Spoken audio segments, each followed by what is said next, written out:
Trump. And in that meeting, we covered very many subjects. The first part of our meeting at the White House was in the Oval Office, and most of that was actually televised, so I needn't take you through that.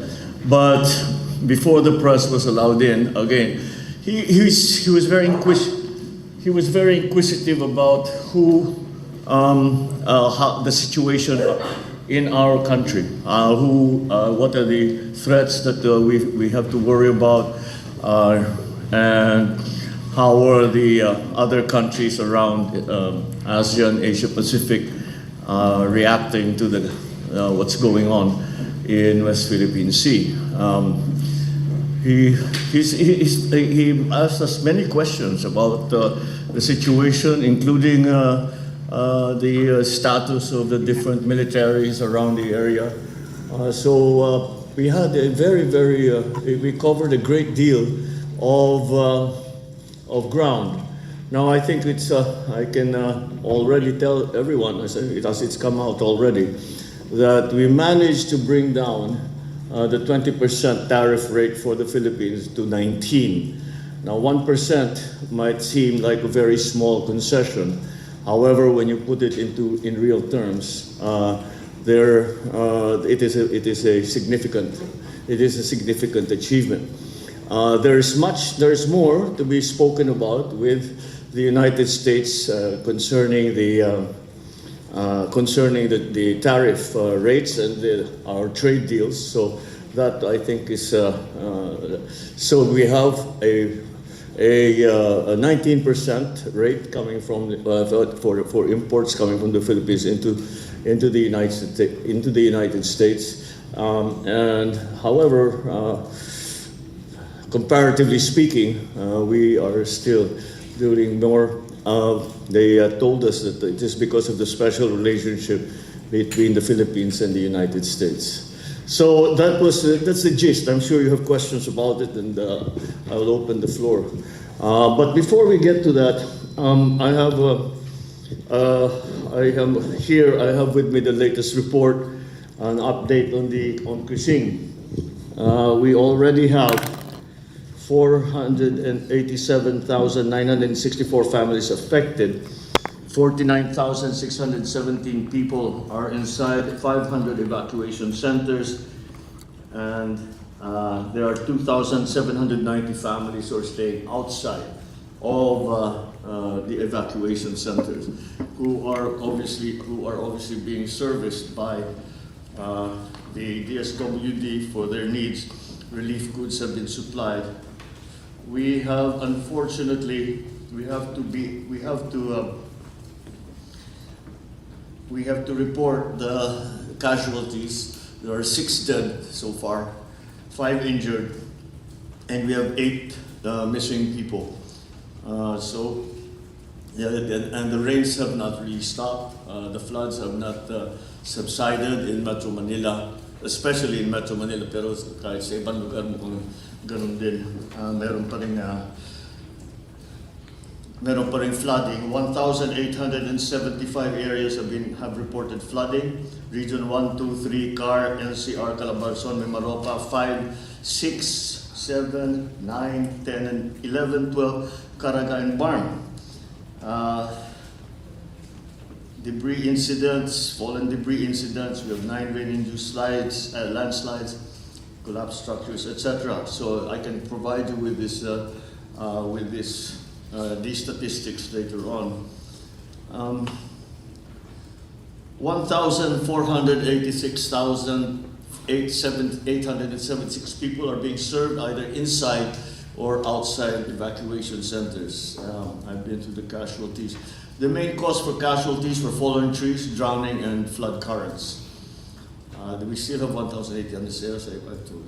The damage to infrastructure, they estimate thus far, is at 4,7,442,667 centavos pa. But that is the estimate as of now. As you all know, that is still the that is still the immediate. The incident is not yet over. So loss to agriculture is estimated now at 134,655,000 pesos. Mimaropa alone is already 113 million in terms of losses. So we have been watching it from the start since we have left. We spent most of the morning going through this to try and make sure mukha naman magandang response ng mga teams natin. They have been able to provide the relief goods. They have been able to evacuate as many people as possible, as needed to be evacuated. And so we are just hoping for the floods to subside, the rain to lessen, and the floods to subside, so that we can start again a cleanup process. All right, that's my statement to begin with. I'll open the floor to questions. Good afternoon, Mr. President.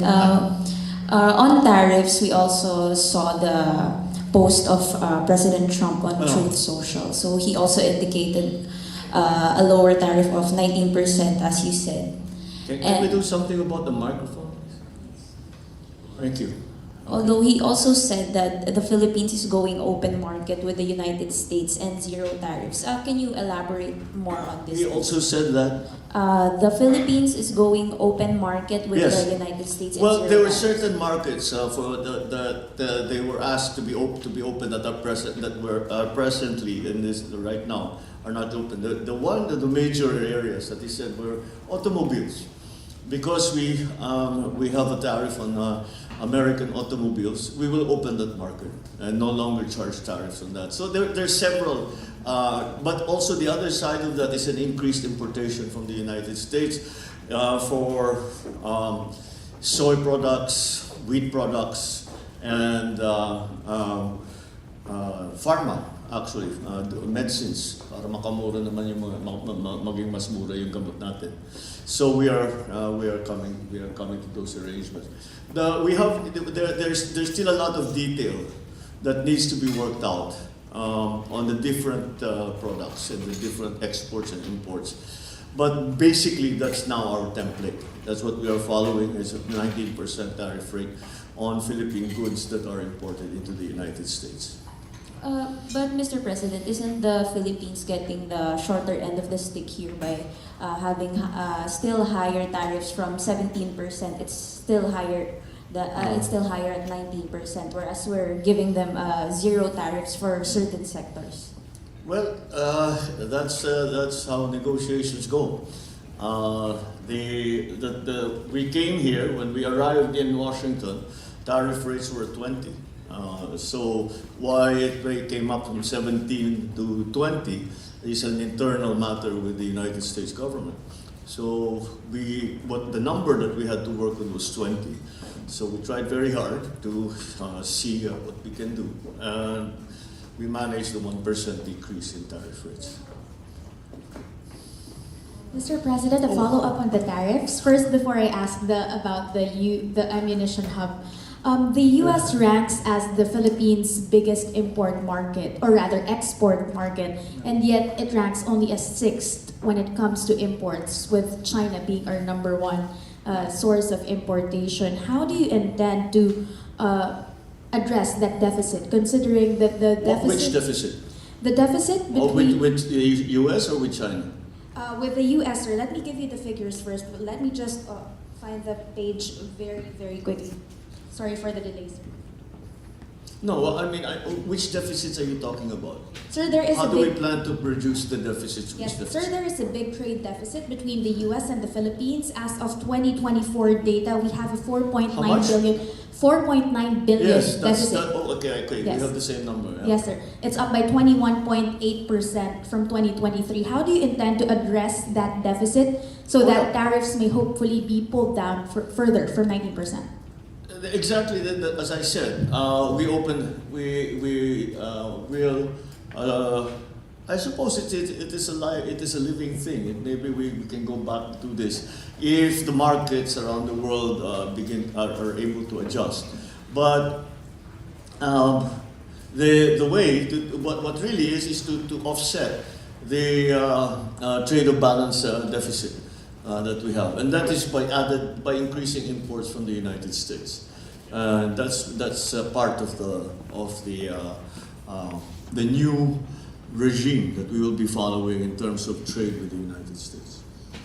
Sir, my original topic that I have listed, the U.S. ammunitions hub that is planned in Subic. How is this related? Is this actually even related to your meeting with the CIA and with the defense?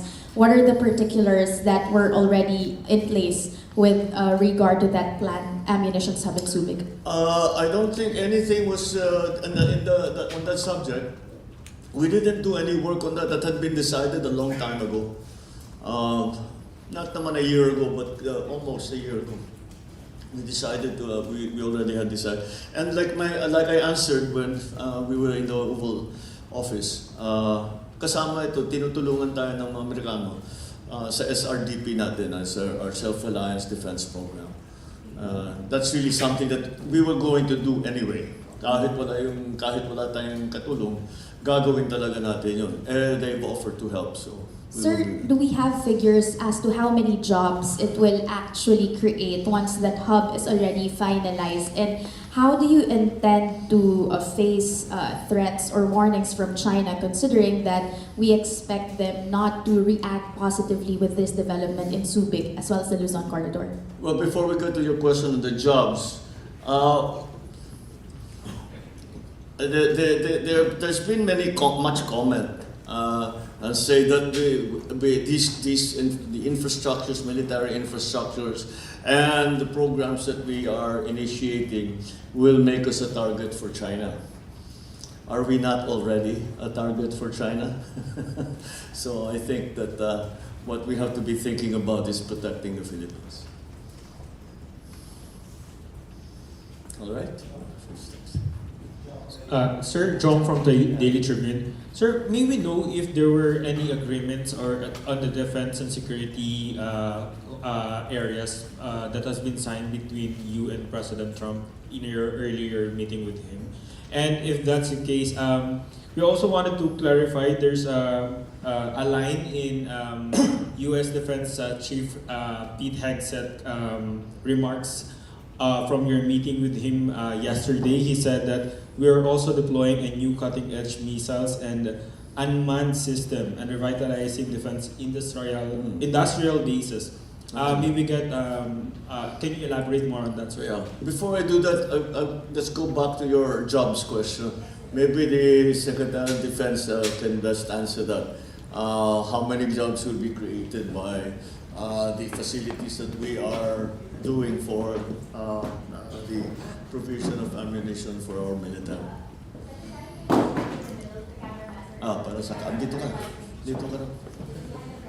I believe the original concept, although it is funded by the U.S. Congress, it will be FDI, so it's a foreign direct investment concept.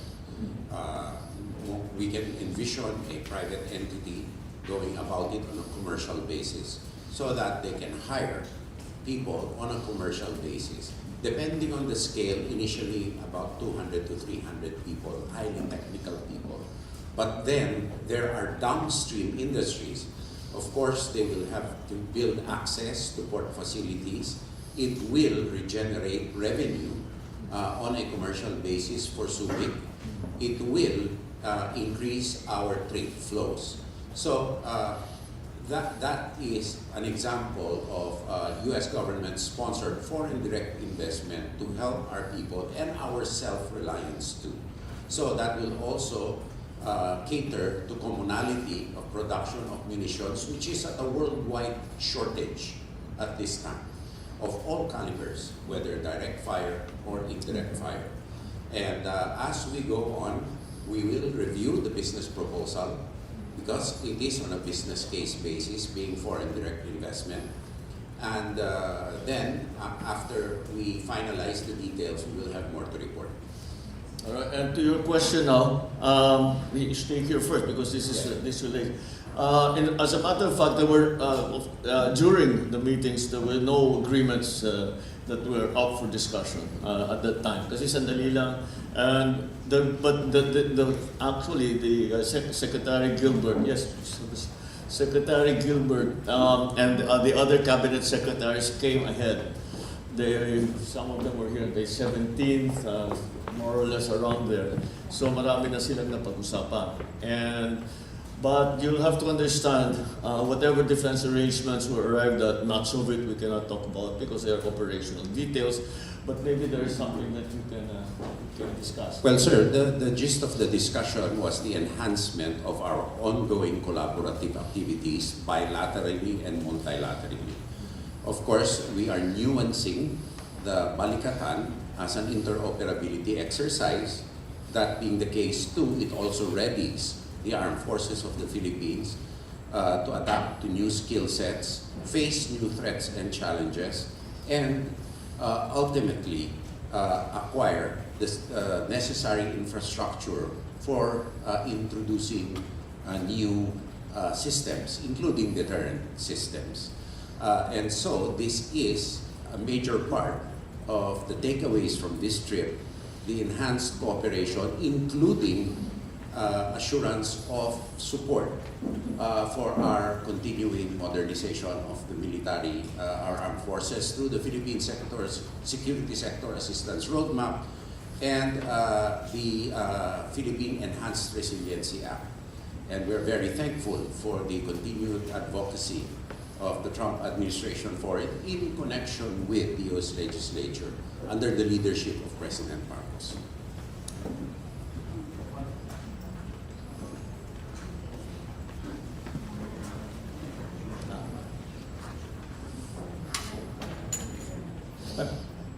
Sir, if different topic lang po, may we know if the topic on the immigration, particularly on the undocumented Filipinos, has been raised or no? It's not been raised. It was not in this forum. But we are of course well aware of the situation. And thus far, I think, in our estimation, what the United States is doing now is not anything different than they've been doing before. Ito yung mga may record o yung mga wanted o yung mga convicted, lalong-lalo na kung sila ay illegal, TNT sila, yun ang mga pinapauwi nila. Sa ngayon, yung mga pinapauwi nila, ganun pa rin yung mga those that have been convicted of committing crimes that are also in fact illegal. So that's the situation, with the immigration so far. Sir, good afternoon. Sir, E.S. Bersamin mentioned that you were dismayed with the preparation of or putting of tarpaulins days before your SONA. Can we have more details about that, sir? Well, it was a surprise. I only found out early this morning when I got up. That's what they are doing, and that's why I fully agree with what has been done. That's highly inappropriate, and I suppose. Or may utos sila na maglagay kayo ng kung saan, hindi na nasabi, bahala nga, ba't pa kayo maglalagay dyan? So the order didn't go out, but it has now. We say just paubayan nyo na muna yan, ayusin nyo na muna yung ating response crisis. So yeah, that is an unfortunate misjudgment on their part, but we've corrected it, and I trust it will not happen anymore. But, sir, may we know where are we or where are you in terms of the preparation of SONA? It's already on Monday, so gaano po ba kahaba yung ine-expect natin? No. How different is this SONA from your previous SONA? Well, they're all a little different from each other, no, but they will be different. Because the situation, you remember, is a State of the Nation address. And the state of the nation today is different from what it was last year and the last year before that. So it, of course, necessarily will be different. We will be talking about mainly the same things about the social projects of the government for people in need. We will talk about the programs that we are going to that we have initiated and will continue to promote and endorse as we until the end of, certainly at the very least until the end of this term. Hopefully, it will continue after my term. So that's what we expect from the SONA. How far along are we? Well, when I knew that I was coming to the United States to meet with President Trump, then I cleared my schedule, and I said we're going to lose 4 days, so we have to make it up. So I cleared my schedule. I've been working very hard on it. As soon as I get back, we'll be working on it again. But I think we'll be there. We'll be back Wednesday evening. We'll start work on it Thursday. I'm sure we'll work on it over the weekend. So mahabol namin yun. I think we'll be all right because what we have already written is substantial in terms of the SONA is about 80% written. So konti na lang fine tuning. Pahabol lang po on other issue. Related po sa Typhoon, may we know kung bakit po na-approve yung request ni Secretary John Vic Remulla na siya na yung mag-announce ng suspension of work and classes? Ano po yung wisdom dun sa DIL? So that dissemination of information is better. As is very simple. Because if there's ganun yan kasi halimbawa ikaw it affects you. Where do you go? Which website do you consult? Where do you so pagka ganito, basta sinabi na the SILG will make the announcement, and that is what's wala nang fake news, yun na yung katotohanan, yun na yung totoo. So it's just simple, it's just to make things clearer because sometimes nagkakaproblema because hindi naman malicious, misinformed lang. Tapos pinopost, sinusundan ngayon ng tao, mali naman pala. So, we're just trying to improve that system. On the? Oh. Sir, Secretary Remulla has been growing flack for how he actually tweets or posts his statement. In the words of netizens, it's too informal. Medyo pa-joke po kasi yung sabi niya. Have you advised this on his matter? What do you make out of these criticisms? And go ahead, sir.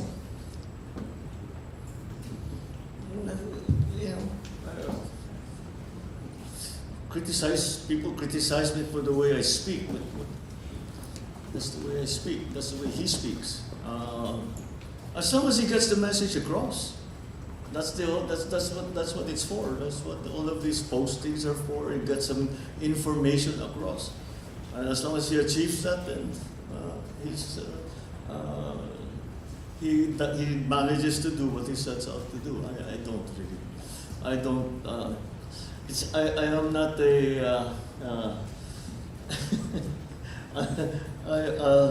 I'm not exactly a judge of how do you say literary style. I don't know how you want to put it. So that's really, I would consider that out of my purview. Good afternoon, Mr. President. As you assess the administration this year, as we will hear on Monday in your address, and given your consistent performance review, are there changes or what are the changes you want to make? And can we get an update on the performance review, sir? Wait for the SONA. Ikaw naman. You'll steal my thunder. Mawawala yung ano ko. Well, wait. And then, like I said, hindi pa naman tapos. So, but I think that everything all that we need to impart to the people will be in the SONA, in the speech in the SONA. Yeah. Yes, sir. Sandra po from GMA7. Mr. President, there was mention of U.S. assistance, especially the armed forces of the United States helping us with the relief operations. Yeah.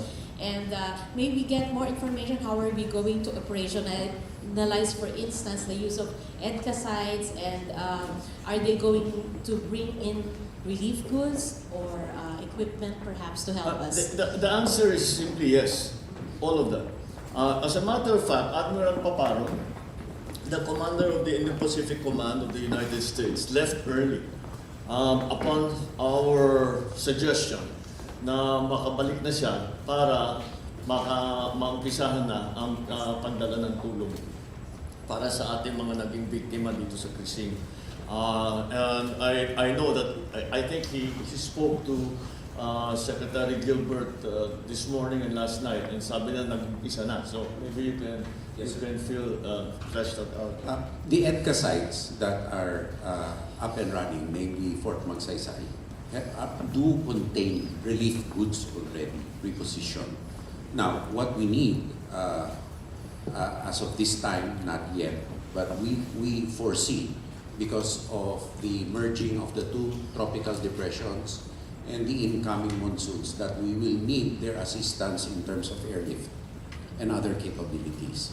And so Admiral Paparo is coordinating with General Bronner, our J3, and the Indo-PACOM's J3 operations are already coordinating so that the needed capabilities are brought in. But I repeat that there are relief goods in place already that have been prepositioned by the U.S. government. Now, it is the mobility assistance that we do need. We do have sufficient Black Hawks in order to lift areas, goods to vulnerable areas when conditions permit. But if we need to do it on a higher scale, for example, like what happened in Naga City last year, which we need to plan for, we have to have the coordinated mechanisms for easy deployment of these capabilities. Every deployment, mind you, is very costly on both our side and their side, more so on their side, because these capabilities are coming out of the theater into the theater. So they entail considerable costs. Therefore, even on our utilization of our own air assets, this has to be coordinated so that we make maximum use of the asset and do not waste cargo space and flying time and ship time. We will also have assistance, because we need the assistance and the coordination first. Before assistance, coordination. On mobility, because our road network sometimes cannot carry heavy loads. So we need to airlift them. We need the V-22 Ospreys. We need the Chinooks. If ever there comes a time, which we anticipate because the rains will come, that we will need a coordinated response. So that needs advanced planning, hence Admiral Paparo's return to Hawaii and General Bronner's constant communication with him. If you remember, when I visited the repacking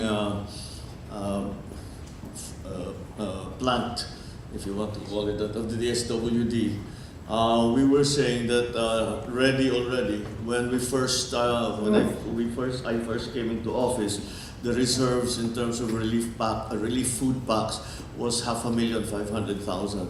That has now been increased to 3 million. And I bring it up only to further illustrate how EDCA is being used for HADR. And yung iba dun sa 3 million na food packs, dun naka-istasyon na yan sa EDCA areas. Those, especially those in the most vulnerable areas for typhoons and for flooding, and also of course ngayon we have to worry about Canlaon, we have to worry about yung pagputok ng bulkan, so those incidents as well, and any other incidents that may come up that we cannot predict.